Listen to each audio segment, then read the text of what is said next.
Attention les amis, cet épisode risque de spoiler l'intrigue des prochains jeux Pokémon, Pokémon Soleil et Pokémon Lune. Si vous avez un doute ou que vous ne voulez pas en savoir plus sur les prochains jeux, je vous conseille de visionner cette vidéo un autre jour.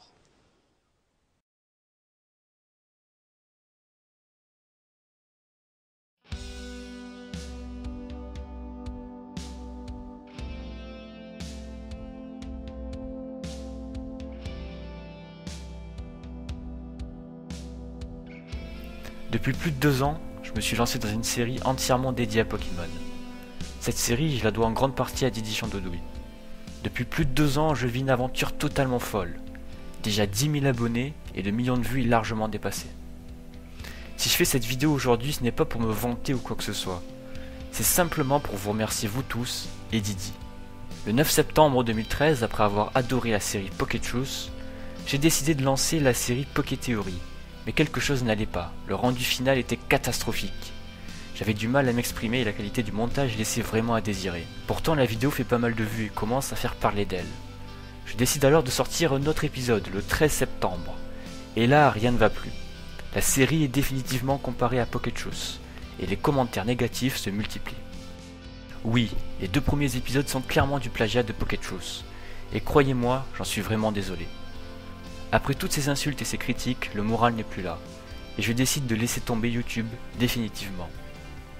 Quelques jours plus tard, je reçois un petit message de la part de Didi, il me souhaite bon courage pour mes prochaines vidéos. J'ai vraiment été étonné par sa réaction, je pensais qu'il le prendrait mal ou quoi que ce soit d'autre, mais non, il m'encourage. Depuis ce commentaire, tout a changé, le moral est revenu et les vidéos ont continué. Le 23 décembre 2013, j'ai sorti une vidéo sur le coma de Sacha, et elle a cartonné. Le 25 janvier 2014, je parle du syndrome de l'Avant-Ville et les commentaires positifs m'encouragent. Le temps passe et la série se développe. J'essaie à chaque épisode d'aborder un thème qui n'est pas exploité par Didi. Et je commence à créer moi-même certaines théories qui sont parfois vraiment tirées par les cheveux. Les saisons s'enchaînent et je me retrouve aujourd'hui à 10 000 abonnés. Je vous remercie tous d'être autant nombreux à me suivre dans mes délires depuis bientôt 3 ans.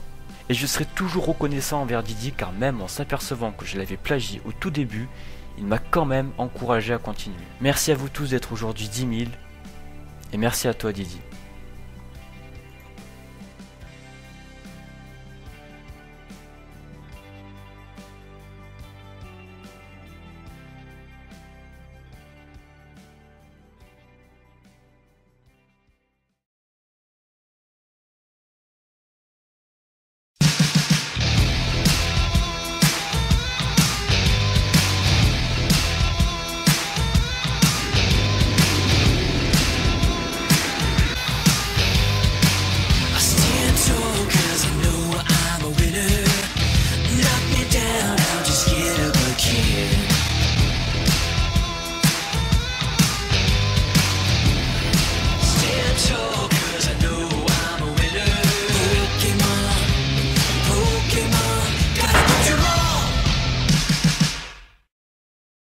Salut à tous, je suis vraiment super content de vous retrouver pour ce 10e épisode.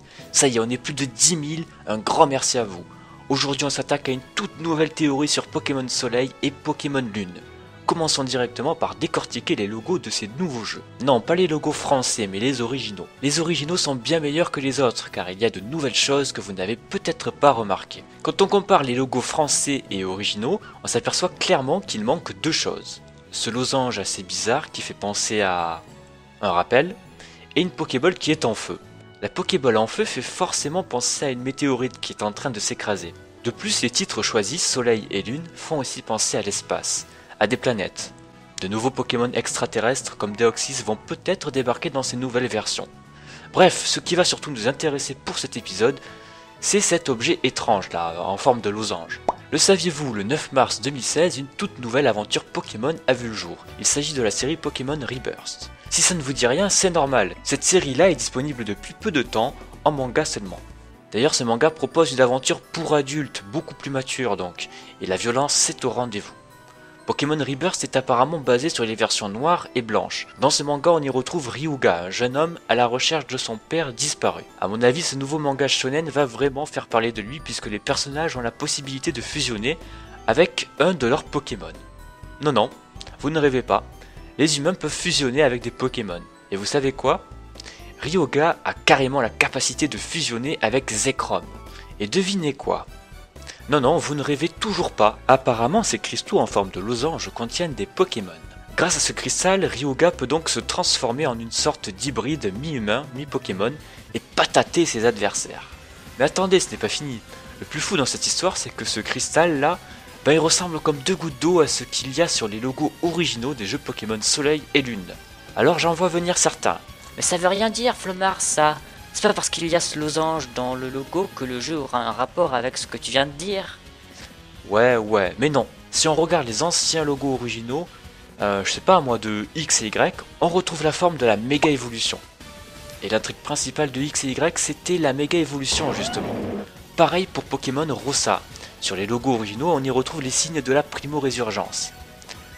Ça ne peut clairement pas être une simple coïncidence, j'en ai peur.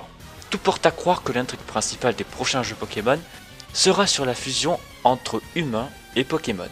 Pour apporter un dernier argument à cette théorie, on a le Sacha Nobi de Sacha dans l'animé. Mais je vais pas trop m'avancer là-dessus parce que l'animé je regarde plus depuis un bail. Voilà pour cette théorie les amis. Si Game Freak a vraiment l'intention de faire fusionner humains et Pokémon, j'espère qu'ils vont vraiment bien gérer ça parce que sinon ils risquent de décevoir certains fans. Au fait, dans l'épisode précédent, j'ai parlé de Hawaï et j'ai exposé ma théorie comme quoi la prochaine région pourrait s'en inspirer. Dans l'épisode précédent, j'ai juste parlé de cette théorie. Pour tout vous dire, je n'y crois pas vraiment. Je pense qu'on va plutôt se retrouver dans le sud de Kalos pour Pokémon Soleil et Lune. Mais bon, après c'est seulement mon opinion personnelle. Et vous les amis, vous en pensez quoi? Vous aimeriez avoir la possibilité de fusionner avec vos Pokémon? Ou alors vous trouvez que ça devient vraiment n'importe quoi? Laissez-moi vos avis en commentaire, ça m'intéresse vraiment. J'en profite pour vous rappeler que ce n'est qu'une théorie, je n'apporte pas la vérité, ce sont seulement des suppositions. Voilà pour cet épisode, encore une fois merci. Merci à vous d'être plus de 10 000, c'est vraiment exceptionnel. Un concours avec des jeux à gagner arrive très vite pour fêter tout ça. Je marque une petite pause, pas de nouveau Pokéthéorie avant quelques semaines, voire mois, parce que je vais me consacrer à une toute nouvelle série. En tout cas, merci d'avoir suivi cette première partie de la saison 3 de Pokéthéorie. On se retrouve bientôt pour de nouvelles vidéos. Salut!